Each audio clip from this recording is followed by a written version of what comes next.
Olá, boa noite a todos. Bem-vindos à nossa live de hoje. Vamos falar hoje sobre o tema felicidade, virtudes humanas e espiritualidade. Uma live que vamos trazer um convidado bastante especial e a gente vai falar sobre o tema que é um tema que eu venho também pesquisando já há alguns anos. É um tema que a gente sempre está dando cursos, palestras.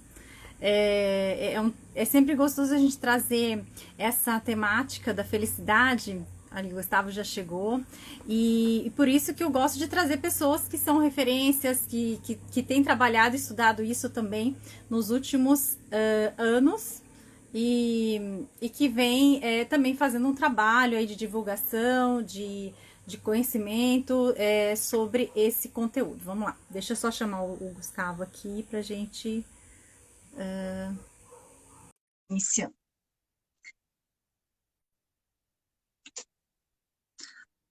Bom, olá, boa noite, Gustavo. Tudo bom? Olá, Sala, tudo bem? Boa noite. Boa noite, tudo bem? Por Graças aí, a Deus. Estamos aí. bom. Bom, deixa eu então apresentar brevemente o Gustavo, porque eu vou deixar para ele falar mais sobre o trabalho dele, apresentar mais o trabalho que ele já realiza. O Gustavo é o idealizador aí do Congresso Internacional de Felicidade. A gente muitas pessoas já conhecem, já ouviram falar nos últimos anos. Ele já trouxe pessoas, personalidades da área da psicologia positiva, também já conhecidas. E a gente vai, e o Gustavo também, ele é o responsável pelo Centro de Estudos de Felicidade, que ele também criou, depois eu vou perguntar um pouco sobre isso para a gente conhecer mais. Então, Gustavo, vamos lá, eu queria conhecer um pouquinho, fala um pouquinho da sua trajetória para a gente dentro da psicologia positiva Legal. É, e sobre o seu dentro, trabalho. dentro da psicologia positiva, eu conheci o professor Tal Ben-Shahar em 2013, quando ele esteve aqui no Brasil, em São Paulo. E para mim foi uma grande mudança de perspectiva. Eu assisti uma palestra dele, nunca tinha ouvido falar naquela época, antes da ciência da felicidade, nem da psicologia positiva. Mas sempre tive uma busca espiritual e de autoconhecimento muito latente na minha vida. E por conta disso, fui procurar respostas em diferentes linhas religiosas, espirituais, na filosofia. E quando eu ouvi o professor Taber Shahar falando sobre a psicologia positiva, foi como se algumas coisas na minha cabeça encaixassem assim e fizessem muito sentido. Então, a partir daí, eu comecei a me dedicar muito aos estudos da psicologia positiva. Na época, muito incipientes aqui no Brasil, tinha muito pouca coisa. Eu consegui achar no YouTube umas aulas dele em Harvard, era em inglês, enfim, mas tinha umas legendas em japonês, assim, mas aí com o inglês eu conseguia acompanhar livros. Então, o meu contato foi por aí. E essa foi também a primeira semente, na época eu nem sabia, mas do Congresso Internacional de Felicidade, que teve a sua primeira edição em 2016 e que, para mim, era uma forma de colocar para fora e levar para outras pessoas um pouco do que me auxiliou muito na minha jornada. E era isso que eu tinha em mente, assim, por si isso tudo fez tão bem para mim, eu tenho certeza que isso pode acabar auxiliando outras pessoas ao longo da jornada. E no congresso a gente aborda a questão da felicidade com palestrantes do Brasil e do mundo a partir de 4 aspectos, basicamente. Então, filosofia, ciência, arte e espiritualidade, com a ideia de causar no público uma grande reflexão. O que de fato disso tudo que está sendo visto faz sentido para mim e o que é que eu posso aplicar na minha vida para de fato colher os frutos, colher os benefícios, me tornar na prática mais feliz.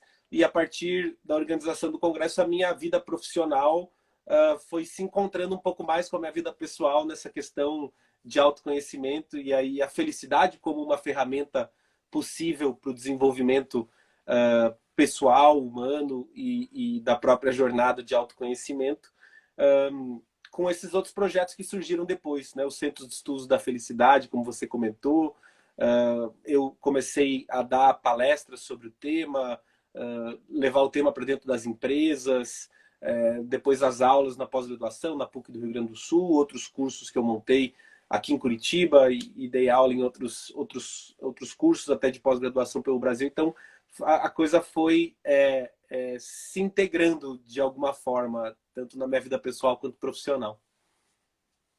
Ah, legal.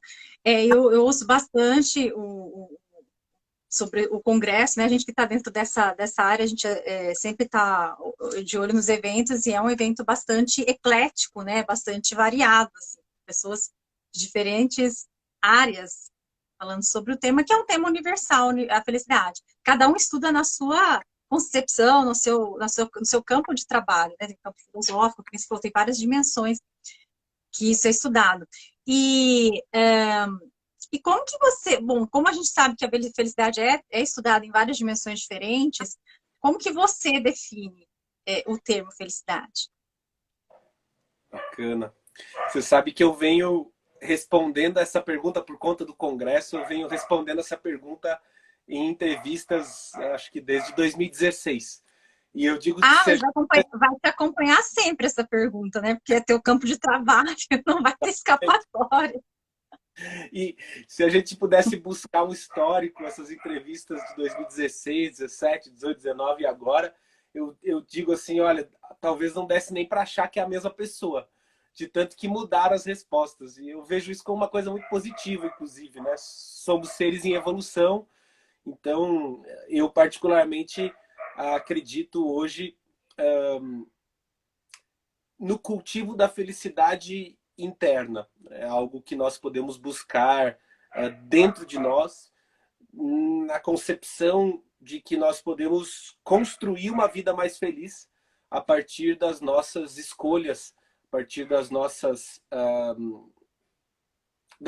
ações, sejam elas conscientes ou não, mas todos os dias. Então, na felicidade realmente como uma possibilidade a ser desenvolvida ou a ser desvelada, né? A ser realmente descortinada, revelada internamente, que se dá através do cultivo, inclusive, de práticas. Então, ações de fato que eu posso realizar em prol dessa construção de uma vida mais feliz, entendendo que essa vida mais feliz vai se dar também de maneira contínua, né? Sem imaginar que a felicidade vai estar em algum ponto, em algum momento, mas de alguma forma compreendendo e apreciando a jornada até lá.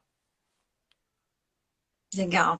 E a gente percebe, né, Gustavo, que assim, eu percebi aqui em Campo Grande, aqui em Mato Grosso do Sul, quando eu implantei a disciplina de felicidade na Universidade Federal de Mato Grosso do Sul, coloquei esse projeto aqui no estado, foi um pioneiro assim, na universidade pública. Já tinha na UNB, em outras universidades, mas aqui não tinha ainda. E depois que eu lancei o livro e fiz esse projeto de levar para a universidade, é engraçado até que o projeto não foi abraçado pela psicologia, foi abraçado pela odontologia, que era Nossa. uma outra área, mas que os professores, à medida que eu fui explicando as origens da disciplina em Harvard, como que isso teve impacto na UNB também, enfim, eles entenderam, tiveram essa visão, que às vezes a rigidez, né, aquela coisa de ficar, as pessoas às vezes não conseguem enxergar perspectivas diferentes, assim, e que na verdade possuem embasamento científico e tal. E foi bem interessante, a disciplina também teve uma procura, assim, nós tivemos 120 vagas, ainda teve uma lista de espera, tinha 200 alunos, além dos 120 ainda tinha mais, acho que 80 alunos na lista de espera, e os alunos adoraram, até hoje, esse ano eu estou afastada por causa do doutorado, mas até hoje as pessoas mandam mensagem para mim, inbox, você está dando aquela disciplina na universidade e tal, pessoas já formadas, que a disciplina acabou ficando restrita para alunos, senão não comportava, né? Mas como que a gente vê que às vezes o tema da felicidade, que para muitos parece uma utopia, parece uma bobeira, né? Parece uma bobagem estudar felicidade. E como que tudo bem que a disciplina era felicidade e inteligência emocional, enfim, que era uma mescla com outros campos, mas assim, como que isso é uma necessidade humana, como que as pessoas buscam, isso ficou provado em Harvard, isso ficou provado aqui no Brasil, nas universidades, e aí eu queria que você falasse um pouco sobre isso, assim, existe um certo, às vezes, preconceito, assim, por falar sobre felicidade, então como que a gente pode fazer as pessoas entenderem da importância do estudo desse tema, ao contrário do que não da forma como as pessoas olham a felicidade de forma passiva, mas como que isso impacta a vida da pessoa quando, à medida que ela vai vendo as outras dimensões que esse estudo abrange, né, que estão por trás dessa palavrinha bonitinha e que as pessoas às vezes não veem que vem por trás disso existe uma grande profundidade que às vezes não é compreendida. Com certeza. É muito mal compreendido, inclusive. Vou te responder, mas depois eu queria ouvir o teu conceito de felicidade também, que eu fiquei curioso com essa pesquisa também, eu queria te ouvir. É, eu não sabia, quando eu iniciei a organização do Congresso Internacional de Felicidade, que a felicidade seria um tabu, mas ela é. Hoje, quando as pessoas me procuram querendo desenvolver trabalhos, sejam nas suas áreas, nas suas empresas, seja na universidade, e cada vez mais universidades vêm colocando esse tema em voga nas optativas e até um projeto super bacana na Uninorte, que eu tive a possibilidade de fazer a abertura com uma palestra que colocou na grade curricular de todos os alunos uma disciplina para falar de bem-estar e de felicidade, de propósito. Eu sempre converso com as pessoas e eu digo assim, olhe, encontre dentro de você as raízes dos motivos, das motivações internas, do porquê você está querendo fazer o que você está querendo fazer, porque o que eu posso te garantir é que não vai ser uma jornada fácil, porque a felicidade é um tabu na nossa sociedade. As pessoas compreendem muito mal o tema, ou infantilizam a ideia, ou realmente têm uma ideia bastante superficial de que a felicidade é algo com o qual a gente vai lidar quando encontrar o sucesso profissional, quando melhorar a saúde, ou, enfim, todas essas ideias ilusórias de que a felicidade não é algo a se obter nesse exato momento presente, por qualquer motivo que seja. E eu percebo que é uma luta, e é uma luta na qual eu levanto uma bandeira também, que é embasar sempre a fala na ciência, quando o ponto for realmente científico, né, o Congresso de Felicidade que é abrangente, justamente para a gente poder alargar os nossos horizontes, a nossa fronteira sobre as possíveis conceituações e aplicações práticas da felicidade. Então, a filosofia, a espiritualidade e as diferentes manifestações espirituais, as diferentes manifestações filosóficas, as diferentes manifestações artísticas, correntes da ciência que se conectem ao tema, não apenas a psicologia positiva, mas claro que a psicologia positiva é um carro-chefe, a ciência das emoções, como você bem comentou, está muito atrelada à felicidade, a própria neurociência, enfim, a biologia e todos esses campos do saber que têm possibilidade de contribuir também para que a gente possa desmistificar um pouco o tema e dizer que felicidade também é coisa séria, e dizer que a partir dos estudos embasados pela ciência, nós temos comprovações empíricas do que faz sentido, do que pode ser realmente aplicado e que dá resultado nas nossas vidas. Seja para aquelas pessoas que estão lidando com um momento emocional difícil, ou para aquelas pessoas que simplesmente querem um pouquinho mais de felicidade, porque o que a ciência hoje sabe é que não importa o quão feliz ou infeliz você esteja, sempre é possível ser um pouco mais feliz. Então, eu acho incrível que as universidades estejam, assim como no mundo todo, né, absorvendo aqui no Brasil cada vez mais o tema. Eu acho super curioso a forma, né, de entrada. Você está trazendo aqui a odontologia. Aqui na Universidade Positivo, aqui em Curitiba, em 2018, eu organizei a primeira turma da Ciência da Felicidade e do Bem-Estar, com a ideia de trazer, inclusive, coordenadores de cursos para que eles pudessem embasar um pouquinho no conhecimento da psicologia positiva e transplantar esses conhecimentos como optativas para os seus cursos. E aí surgiu uma optativa de medicina e felicidade, direito e felicidade, engenharia e felicidade, se não me engano.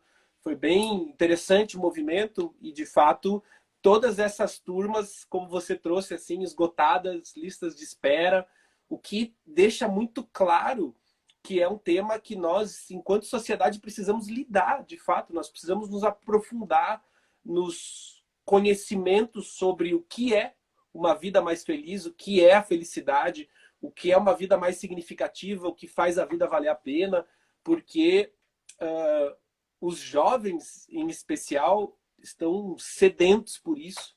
E muito porque nós estamos, na minha opinião, e eu estava há pouco numa live com o Rodrigo, que desenvolve um trabalho incrível na AINE, no Rio Grande do Sul, que é uma escola para crianças que lida com pedagogias vivas, que, no fundo, nós estamos no século XXI com escolas do século XVII e que não tem mais quase nenhuma conexão com os alunos e, de alguma forma, essa perda de conexão que acontece logo na nossa infância, ela é carregada ao longo da vida. E nós encontramos cada vez mais adultos também desconectados. E eu acho que daí, inclusive, uma dificuldade em lidar com o tema da felicidade, algo que em algum momento da vida pode parecer bastante distante e que não é algo superficial, né? Não apenas porque hoje é objeto de estudo nas principais universidades do mundo, porque vem sendo aplicado como políticas públicas em países. Então a gente está falando de felicidade no aspecto da educação, da saúde, da segurança pública. A ONU tem como uma das ODS, o ODS número 3, fala especificamente sobre bem-estar. E no fundo, mais do que até esse aspecto interno, como se ele já não fosse o suficiente, mas um estado positivo e organizado, interno, emocionalmente e mentalmente, nos traz novas possibilidades de estarmos no mundo, com comportamentos mesmo, que são alguns dos benefícios das diversas práticas da psicologia positiva, que é aumentar aspectos da nossa motivação, do nosso otimismo, da nossa criatividade, resiliência, saúde física, sistema imunológico, proteção contra doenças realmente mais graves, vasculares, pulmonares, diabetes, etc. E aí, sem querer dizer também que é uma grande panaceia, né, que vai ser aplicado de toda e qualquer forma e restritamente, mas cujos benefícios são de fato hoje comprovados. Sim. E isso que você falou é tão abrangente, né? Eu estava também esses tempos organizando. Tá ouvindo aí, Gustavo? Bom, enquanto ele se ajeita, eu vou comentando aqui. Eu estava organizando um artigo científico esses tempos. A gente, no doutorado, a gente tem que fazer algumas escritas, né? E aí eu estava buscando referências, enfim, para fazer esse link aí da felicidade com a espiritualidade, que é o meu campo de pesquisa também. E é incrível, assim, quando a gente busca... Eu sou muito da área de biológicas, foi a minha primeira formação. Aliás, eu fiquei sabendo que você é formada em Direito, né? É isso, Gustavo? Somos colegas nisso também. Eu me formei primeiramente em odontologia, 20 anos atrás. A minha primeira formação é na área biológica. E eu tenho essa atração muito grande para a parte do corpo, de ver sinais de evolução do ser humano no corpo, porque o corpo fala, né? Então, isso é bastante interessante, assim, quando a gente vê... porque os sinais psicológicos, às vezes, eles são difíceis de serem mensurados, mas no corpo, quando você começa a ver a evolução de doenças, enfim, a prevenção de doenças, é muito nítido. Então, tem de pesquisas que colocam, que já foram realizadas com pacientes, médicos, né? A questão da parte das pesquisas em ressonância magnética, enfim, tudo já demonstra, já aplica isso. E é interessante você falar essa questão da felicidade também, porque, digamos assim, quando as pessoas falam, as pessoas não. É até difícil falar a frase, porque a gente tem que, tem que usar as palavras certas para não ser mal compreendido. Mas quando você fala assim, as pessoas não aprenderam a ser felizes. E aprender a ser feliz não é eu falar assim, eu vou me divertir, oba, hoje eu vou na balada, vou na festa. Enfim. Não é isso que a gente quer dizer aprender a ser feliz, não é você pegar e ir divertir. É você perceber, ampliar a sua percepção sobre as coisas que te trazem satisfação, sobre as pequenas coisas, as conquistas, o passado, o presente, o futuro, em todas as dimensões, e juntar tudo isso. Assim, não é para você ir lá e correr atrás de alguma coisa que te faça feliz, mas é uma coisa que você perceba aqui com o que você já construiu. Então, é um jogo de palavras que às vezes é difícil, né, a gente fazer para não dar um erro aí de compreensão, né, sobre isso. Exatamente. Eu percebo isso muito. Qualquer tema da psicologia positiva que a gente aprofundar com algumas pessoas, seja em sala de aula, seja até batendo papo com amigos, mas nas minhas disciplinas especificamente de virtudes e forças de caráter e do flow, eu digo, é fácil de perceber os alunos tendo uma epifania em alguns momentos, porque você conecta pontos da tua vida com um conteúdo que está sendo apresentado e de repente uma experiência que você viveu de repente começa a ganhar uma forma diferente, que é uma forma inclusive possível de ser replicada.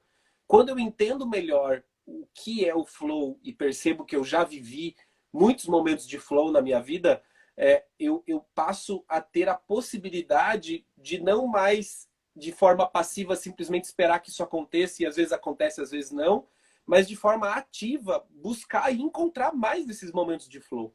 Então eu digo que com a falta de estudos que nós temos até formalmente, né, na escola, numa educação emocional e mesmo em se tratando de bem-estar e felicidade, que a gente acaba perdendo muito da vida mesmo por incapacidade de apreciar ou de buscar ativamente por esses momentos que nos tragam satisfação, por atividades que nos conectem conosco, com algo maior, que nos tragam um significado, que tornem a vida prazerosa, enfim, nos seus múltiplos âmbitos que a gente pode falar de felicidade. Uhum. E aí você falou que você é professor na pós, né, lá da PUC, quais são as matérias que você geralmente ministra? Só para a gente saber um pouco mais, se quiser falar um pouquinho também sobre os temas. Ah, legal. Na pós da PUC do Rio Grande do Sul, especificamente o tema do flow, do Mihaly e das virtudes e forças de caráter, que para mim estão super intimamente relacionados também. Mas eu já dei cursos, lógico, lá as aulas são bem mais profundas, né? São 6 horas que eu tenho dentro de cada disciplina e a disciplina segue se aprofundando ainda por mais algumas horas com outros professores. Eu já cheguei a dar alguns cursos em que eu trago outros pontos, inclusive dos modelos, né, do PERMA, do SPIRE, com práticas, etc., de outros temas dentro da psicologia positiva, mas mais no sentido de apresentação dos conteúdos do que propriamente um aprofundamento. Legal. E as virtudes humanas, falando, pegando o gancho aí das forças de caráter, né? Quais são as virtudes vamos falar um pouquinho sobre essa parte das virtudes, que é o coração, né, praticamente, da psicologia positiva. Queria que você falasse um pouco sobre quais são elas e qual que é a relação delas com a felicidade, com o Perfeito. bem-estar. O tema das virtudes e das forças de caráter é quase a espinha dorsal da psicologia positiva, porque é justamente onde está o enquadramento teórico, científico inicial do tema. Foi em 2004, né, então 4 anos depois do surgimento oficial, vamos dizer assim, né, da psicologia positiva, que começa a se aventar essa ideia desse enquadramento teórico que pudesse suplantar as possibilidades futuras de desenvolvimento disso, que seriam os traços positivos de caráter. E com a ajuda de 55 pesquisadores, entre eles o próprio Mihaly, Edward Diener, o Donald Clifton, Barbara Fredrickson, George Valin, eles arredondaram essa pesquisa, então, que compôs o livro Character, Strengths and Virtues. É um livro que a gente, infelizmente, não tem a tradução para o português, o que torna muito difícil a pesquisa nacional sobre o tema. Cada artigo escrito se utiliza de traduções diferentes, muitas vezes, para uma mesma palavra. E quando a gente trabalha as forças de caráter, o inglês trabalha com uma pilha de sinônimos, inclusive, para poder ir abrangendo o máximo de conceituação possível. E aí, cada vez que um sinônimo é utilizado como único por uma força de caráter, a gente vai embolando um pouco esse meio de campo, né?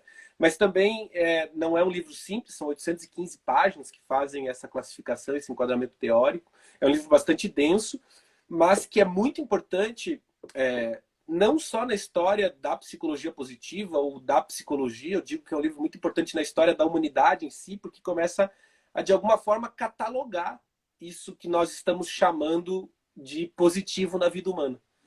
E assim como nós temos o CID, né, e o DSM, que são os cadastros de doença internacionais, e que tornam, então, possíveis que pesquisas sobre as doenças sejam compartilhadas entre pesquisadores de diferentes línguas, e de que alguém com diagnóstico de depressão, por exemplo, no Brasil, se tiver no Japão, vai ter o mesmo diagnóstico, porque existe esse vocabulário técnico em comum. É isso que esse livro faz. Esse livro não apenas traz esse vocabulário comum, como aqui nesse ponto é a criação desse vocabulário técnico. Então, descrições das virtudes de cada uma das forças de caráter, com exemplos, enfim, todo esse enquadramento necessário. E aí, as virtudes especificamente são 6. Elas foram buscadas pelos pesquisadores através da história da humanidade, dentro das principais civilizações, linhas filosóficas e religiões. Para entender se, quando a gente fala de virtude, a gente está falando de uma virtude ocidental do século XXI, ou se existem de fato virtudes que sejam humanas, apreciadas ao longo de toda a história da humanidade, dentro das principais civilizações, religiões, as 7 religiões principais e correntes filosóficas. As 24 forças de caráter, que são traços da nossa personalidade, que são caminhos para que a gente possa exibir uma virtude, já de forma diferente foram buscados, não só através da história, mas dentro de toda e qualquer linha filosófica, religiosa, cultura pop, para se entender de maneira mais ampla. E aí tem todas as justificativas pelas quais determinadas forças de caráter entraram e não entraram, virtudes entraram ou não entraram, mas é um trabalho muito vivo, é um trabalho que tem sido debatido através de artigos científicos com bastante frequência, inclusive alguns pesquisadores que querem resumir as 6 virtudes para 3, ou outros que querem colocar mais algumas, que sejam 9, e as forças de caráter nesse mesmo sentido. Então é bastante interessante que é uma ciência que está muito viva e que está em andamento, inclusive pelos seus criadores, né? Os congressos internacionais, a gente encontra essas pessoas sentadas ali nas cadeiras, então isso é bastante interessante, é bastante curioso, inclusive. Então, nas virtudes nós estamos falando da sabedoria, da coragem, da justiça, que são consideradas, então, como almejadas pela humanidade em toda a sua história, através do globo, e que cada uma delas traz em si as possibilidades do próprio desenvolvimento humano. E isso se casa muito com a espiritualidade, de alguma forma, e também com a filosofia, porque se a gente for voltar no tempo, né, Platão e Aristóteles já estavam dando essa base das virtudes, que inclusive, né, a base de Platão é a base do próprio Velho Testamento, depois reformada com São Tomás de Aquino, com Santo Agostinho, criando as virtudes teológicas. O budismo vai, através do caminho das 4 nobres verdades, falar também da vida virtuosa, e aí eu não consigo deixar de apreciar como a ciência faz um resgate dessa filosofia e como a ciência vai buscar também nessa sabedoria, de fato, milenar dentro das diferentes espiritualidades e até do conhecimento dos povos originários, uma forma de hoje mostrar que isso vem convergindo. Filosofia, espiritualidade, ciência e arte, que em especial a ciência e a espiritualidade, que estão rompidas há muitos anos através da psicologia positiva, para mim, me dão a impressão de que voltam a convergir quando buscam esse ideal de vida humana. A ciência, é claro, vai até um certo ponto, um certo limite, onde as coisas ainda são mensuráveis, né? A psicologia positiva está dentro da ciência materialista. Então, quando o Mihaly, por exemplo, fala de consciência no flow, ele está falando de um conjunto de terminações químicas e nervosas, biológicas, sob influência cultural e social. Então, é uma compreensão de consciência como algo quase que fisicamente dentro do nosso cérebro, o que aí é bem diferente da espiritualidade, que não tem essas amarras necessárias de mensuração, então pode ir para além do que diz a ciência. E é aí que eu acho que a gente precisa continuar tendo bastante cuidado, como você falou, até para escolher as palavras que a gente vai utilizar quando monta uma frase, para que quando a gente está falando de ciência, a gente não cruze essa linha. Não tem nenhum problema se falar de espiritualidade, mas desde que você deixa sempre o público bastante ciente de qual linha você está abordando para trazer o conhecimento, para justamente a gente não causar essa confusão, que é bastante comum, inclusive, nos dias de hoje. Sim. E você tinha me perguntado, acho que até você tinha me falado lá no começo, né, você falou que queria saber até a forma que eu entendo a felicidade. Hoje eu gosto de usar a palavra satisfação. A felicidade ainda ela é muito associada à alegria, né? Que é a emoção mais óbvia, assim, mais ligada ainda à felicidade. Quando, na verdade, a gente não consegue estar alegre o tempo todo, mas eu posso estar tranquila, eu posso estar com esperança, eu posso estar, enfim, posso estar séria aqui, mas eu estou satisfeita de estar conversando com você. Não preciso ficar o tempo todo, né? Com um sorriso. Enfim, então, assim, Sim. Para mim é satisfação. E é exatamente o que eu estou encontrando, é o que eu mais estou encontrando na pesquisa que eu estou fazendo lá do doutorado na USP. Os participantes que eu estou entrevistando, vira e mexe durante as perguntas, eles estão trazendo sempre algo ligado a isso. Claro que tem a pesquisa mistura também com espiritualidade, pesquisa ela está ligada à felicidade e espiritualidade, né? E vira e mexe eles trazem essa questão de você se sentir satisfeito com as suas ações, com a sua, enfim. Na verdade, tudo gira em torno, acaba voltando ali para o termo da gratidão. Só que a palavra gratidão ficou tão banalizada que também é igual a felicidade, ficou rasa. Só que, assim, cientificamente falando, ela realmente não dá para fugir dessa palavrinha, porque o psicológico, a saúde psíquica, a estabilidade emocional do ser humano está muito ligada com a satisfação de vida. Satisfação é gratidão, de certa forma, né? São palavras sinônimas. Isso que você falou foi muito interessante, que você falou do livro do Character Strength, do Seligman. Não, ele vai precisar, a gente, quando vai falar sobre pesquisar psicologia positiva, falar de forças e de virtudes, a gente vai precisar usar muitos sinônimos. Eles não vão conseguir restringir, eu acho até mágico eles terem conseguido ficar em 24 palavras, né? Apesar de que a gente já sabe de outros testes que ampliaram, que tem mais do que isso, porque uma pequena mudança de uma palavra para outra, quando a gente nomeia sentimentos, emoções, a gente tem mudanças sutis entre uma palavra e outra. E isso vai precisar ser mais destrinchado, esse catálogo vai aumentar. No congresso, eu tive no Congresso Internacional da Austrália, no ano passado, apresentei um trabalho lá, e que nem se falou também, a gente fica até emocionado em encontrar as pessoas dos livros lá na tua frente, conversar com ele.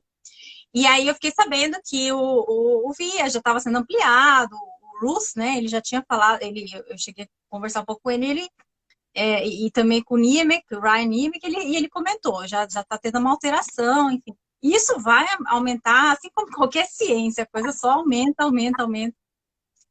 E aí eu queria saber agora se falasse um pouquinho dessa relação da felicidade com a espiritualidade pela perspectiva da psicologia positiva. Como que você traz isso? Como que você enxerga isso?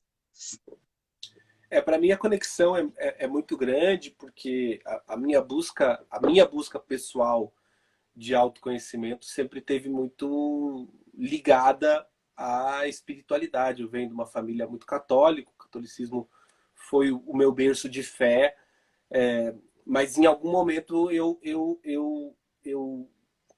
senti que precisava de outras respostas ou de mais respostas. Então fui buscar, estudar o budismo e outras linhas e tradições religiosas e espirituais, inclusive nas religiões comparadas, para perceber que existe dentro das religiões uma linguagem muito comum, uma linguagem muito parecida, inclusive quando a gente fala de simbologia e de mitos, muito parecidas mesmo. Então eu comecei a perceber uma convergência entre as linhas religiosas especificamente. Quando eu encontrei a psicologia positiva, como eu disse, assistindo aquela palestra do Albert Shahar, foi como se alguns blocos fossem se encaixando assim na minha cabeça, porque psicologia positiva bebe muito da filosofia aristotélica, em especial, e dialoga com a espiritualidade. Então, o próprio Tal Ben-Shahar, no modelo do Spire, aborda o bem-estar espiritual, especificamente, obviamente não religioso, não necessariamente religioso, não necessariamente atrelado com a crença em Deus ou qualquer outro nome que queira se dar, mas com essa ideia do que nos preenche, do que traz significado para a nossa vida, e significado no sentido das pequenas ações ordinárias do dia a dia, mas também significado no sentido amplo, né, como propósito de vida. E na lembrança de que, como de fato isso faz sentido, se a gente não consegue encontrar significado nas pequenas coisas que nós fazemos todos os dias, com certeza vai ser muito difícil encontrar propósito em qualquer coisa que seja, porque apesar de muitas vezes a gente tecer essa ilusão de que a vida vai ser um acontecimento extraordinário em cima de uma grande aventura com outro grande acontecimento em seguida, a verdade é que a vida é muito ordinária mesmo, né? Nós todos os dias fazemos mesmo que meio que as mesmas coisas, com as mesmas pessoas, nos mesmos lugares, nos mesmos horários. E a pandemia deixou isso ainda mais latente, né? Quase que realmente no mesmo lugar, em casa, com as mesmas pessoas, as mesmas coisas. E da importância de nós, então, encontrarmos significado nessas pequenas coisas, que é isso que pode nos abastecer e nos preencher. E como essas experiências ordinárias, quando realizadas com a nossa real presença e intenção, ganham um aspecto extraordinário. Essa é uma fala que podia estar na boca de qualquer guru, por aí, mas que é uma fala dentro da psicologia positiva. E isso foi algo que me encantou muito. Então, quando o Selig, no modelo do PERMA, fala sobre realizações e fala sobre sentido, o meaning, ele também está buscando o que traz sentido, que traz significado, que faz a vida valer a pena, que é muito da raiz da busca espiritual, no fundo falando de desenvolvimento humano e, para mim, particularmente, falando de autoconhecimento. O teste do VIA, o conhecimento do PERMA, o conhecimento do SPIRE, para mim, são grandes ferramentas de autoconhecimento. Quando a ciência das emoções nos diz para a gente manter um diário, né? Para a gente manter um caderninho, anotando as nossas emoções e os gatilhos que ativaram determinada emoção, para que a gente perceba o quão repetitiva é a nossa vida, o quanto dos mesmos gatilhos ativam as mesmas emoções e a gente passa anos se debatendo com isso. Isso é o início de autoconhecimento de diversas tradições espirituais também. Então, eu não consigo deixar de ver convergência entre essas linhas. E foi esses dias ainda que eu estava respondendo uma entrevista para um jornalista da Folha de São Paulo que me perguntou se eu conseguia ver caminhos para a felicidade que não fossem através do autoconhecimento. E eu quis responder de pronto que para mim não existe felicidade sem autoconhecimento, mas eu pedi para ele um tempinho. Eu falei, olha, eu preciso de um tempo para refletir sobre isso, só para realmente perceber e ter a clareza e a certeza de que é isso de fato.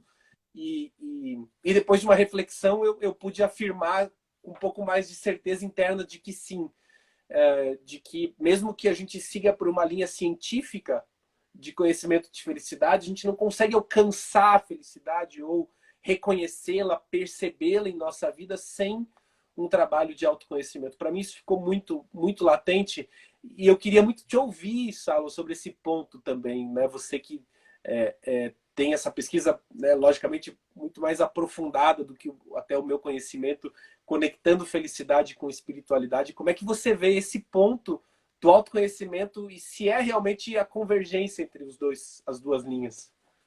Eu acho assim, que se a gente partir do princípio que o autoconhecimento, uma das funções dele é ampliar a percepção, eu gosto muito da palavra percepção, eu não largo dela. Porque atenção, percepção, né? O Csikszentmihalyi, ele falou muito, o livro do Flow é fantástico, eu falo que é a psicologia ali resumida.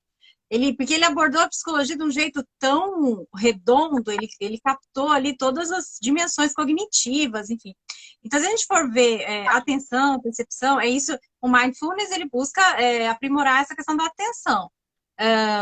Então, o autoconhecimento, ele amplia a percepção. Então, se for partir do princípio de que o autoconhecimento ele causa isso, ele causa esse impacto, ele faz você não enxergar somente o óbvio, mas você enxergar o que está por trás de certos acontecimentos, principalmente, inclusive dos acontecimentos ruins da vida, aí sim a gente pode afirmar isso, sim. Porque aí você não enxerga somente aquilo que está escancarado. Você sofreu uma perda, você está passando por uma dificuldade. E aí entra, agora sim, talvez, entra também uma questão de ressignificação. A espiritualidade também contribui muito para isso. No caso, a minha pesquisa é a espiritualidade no Islã.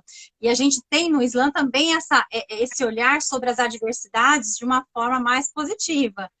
E tem tem 2 ou 3 formas, basicamente, da gente enxergar essa questão das adversidades. Uma é na forma de aceitação, que aí a gente pode ligar ali com mindfulness, né? Uma aceitação no sentido de aconteceu e eu ok, deixa aquela emoção baixar e vamos, né, tentar reconstruir. Outra no sentido de que o que tem de bom por trás daquilo, de crescimento. E aí tem a parte bem religiosa mesmo, mais religiosa, que aquilo faz parte do destino também, né? Que tem coisas que a gente tem o livre-arbítrio, mas tem o destino. Então, assim, Aí entra essas intersecções. Então, eu penso que é bem dessa forma.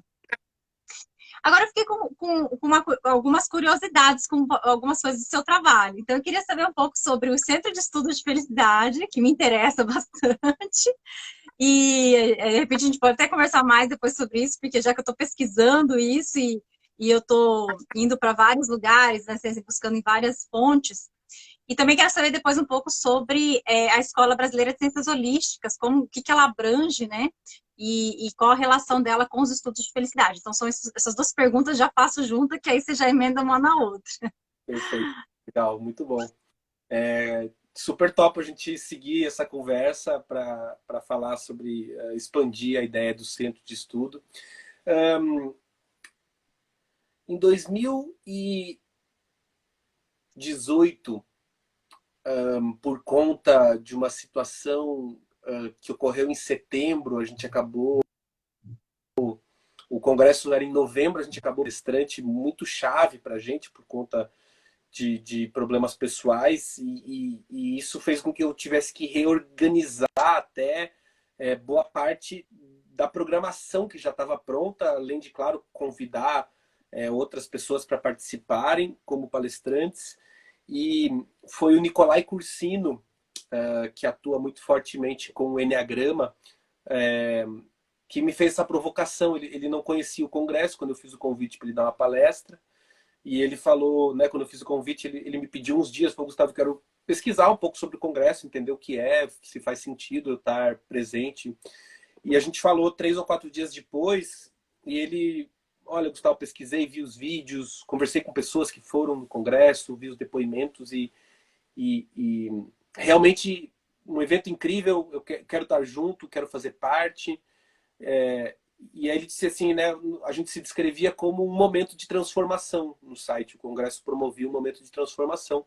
É um final de semana e é isso que, de fato, nesse final de semana, a gente até consegue entregar. A gente consegue entregar esse momento de transformação, porque a gente já viu isso acontecendo em outros anos, das pessoas saindo de lá com insights, saindo de lá com novas perspectivas, com novos olhares sobre a vida e esse é o início, né? A arrancada do motor para iniciar uma transformação. Mas ele disse, puxa, e só isso já é uma coisa incrível, mas recebendo gente do Brasil inteiro, a gente recebe, né, literalmente pessoas de todos os estados, de mais de 400 cidades do Brasil, só no ano passado, falou, e se o Congresso se propusesse junto com as pessoas, dar esse próximo passo? Porque é claro que depois de um final de semana, talvez 90% das pessoas voltem para suas casas, para suas rotinas e rapidamente escorreguem de novo para o mesmo lugar onde elas estavam.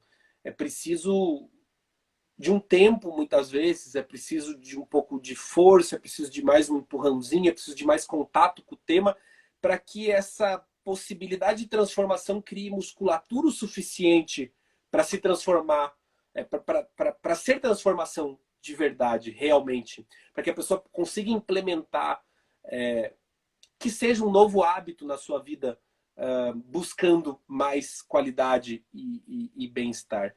E se tendo pessoas, então, com essa capilaridade, né, do Brasil inteiro, de tantas cidades, se cada uma dessas pessoas fizer simplesmente um movimento por si mesmas, se essas pessoas voltarem e fizerem algo por elas, pura e simplesmente, só isso já vai ser suficiente para impactar minimamente a família próxima, colegas de trabalho, o convívio social. Então, se a gente, né, a proposta do Nicolai foi essa, se a gente puxar um pouco dessa responsabilidade, dessa missão e entregar essa responsabilidade também para as pessoas, ele disse, eu acho que a gente consegue um movimento que pode potencializar muito do que já está acontecendo globalmente. E, de fato, trabalhar para elevar o nível de felicidade do Brasil a partir de cada um desses pequenos movimentos de consciência até das pessoas que são impactadas pelo tema. Então, a gente em 2018 se lançou nessa ideia de ter esse impacto realmente positivo ao longo do tempo nas pessoas, não apenas que vêm até o Congresso, porque vir até o Congresso depende de outros fatores econômicos, tempo, agenda, a questão geográfica, mas que pudesse conectar as pessoas que também não podem vir até o Congresso, mas que têm interesse no tema nas cidades onde elas estão. Então surgiu a ideia dos Centros de Estudo de Felicidade como um ponto focal em diferentes cidades que pudesse construir comunidades em torno do tema da felicidade e a partir daí deixassem aflorar aquilo que, claro, localmente, socialmente, culturalmente vai emergir em torno do tema. Sempre conectado à questão dos estudos, porque por mais que seja empírico, ele ainda carece de embasamento para que a gente não fique preso num achismo muito subjetivo, porque, claro, sobre felicidade, cada um tem a sua opinião e cada opinião é válida, mas se a gente quiser fazer um trabalho de realmente construir algo, é necessário que a gente se apoie em cima de uma plataforma segura. E aí, quando eu quero dizer segura, ela não precisa ser necessariamente cientificamente segura, ela pode estar apoiada em filosofia, ela pode estar apoiada em espiritualidade, em arte, em esferas do saber, mas que realmente possam pavimentar as possibilidades do desenvolvimento de projetos conectados ao tema, agrupando pessoas, agrupando pesquisas. Então, os centros de estudo de felicidade nascem nesse lugar. Nós temos buscado uma organização sociocrática, então, em círculos onde a gente possa, como rede, estar constantemente se ouvindo e atentos ao que emerge numa construção que está hoje bastante inicial e que teve uma interrupção dos projetos que vinham sendo desenvolvidos por conta da pandemia e uma reorganização também nesse sentido. A Escola Brasileira de Ciências Holísticas, ela veio dar vazão a essa busca que muitas vezes a pessoa sai do congresso então mexida por algo e querendo mais desse conhecimento. E esse conhecimento que ela quer mais é bastante difuso, assim como é o congresso. Então, a Escola Brasileira de Ciências Holísticas tem a ideia de oferecer para as pessoas possibilidades de caminhos em que elas possam, aí no âmbito bem pessoal mesmo,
da espiritualidade falando algo, seguido por alguém da filosofia que vai falar algo completamente oposto. E não existe problema nisso, não existe uma incongruência nisso. Eu acho que os opostos, inclusive, geram muitas vezes melhores possibilidades de reflexão interna, né? O que se assenta aqui para mim, qual das duas faz sentido, ou talvez parte das duas faça sentido e eu consiga, dentro de mim, integrá-las de uma outra forma. Então, são atuações muito parecidas, mas que estão em âmbitos separados. Então, as ciências holísticas seria mais voltado para a questão da espiritualidade, na verdade, é Também. isso? Também. Muitas pessoas não sabem, eu tinha travado, gente, desculpa, foi a conexão aqui, voltei. As pessoas, alguns não sabem assim, o que seria ciências holísticas, assim, tem como você falar brevemente Só para Sim, a gente claro. definir, deixar isso bem É, claro. o holismo foi definido pelo primeiro-ministro da África do Sul em 1926, num livro chamado Holism and Evolution, onde ele afirma, né, que o todo é muito mais do que simplesmente a soma das suas partes. O todo ele acaba ganhando uma uma vida própria, no sentido de que as características de cada uma das partes e a forma como elas se relacionam acabam gerando algo muito maior do que a simples soma das suas partes. Isso não é exatamente uma novidade, né? Aristóteles também já falava sobre essa questão do todo e das partes, mas foi ele que cunhou esse termo holístico. Então, quando a gente está falando de holismo, a gente está falando de integração. A gente está falando sobre abrir o olhar novamente para o macro, para as conexões, para uma visão sistêmica, para uma visão que possa apreciar, inclusive, a complexidade dos sistemas em que nós estamos inseridos, muito porque a ciência tradicional afunila muito o conhecimento. E a ideia é que a gente possa resgatar um pouco dessa visão mais macro do todo, né, de maneira bem resumida aqui.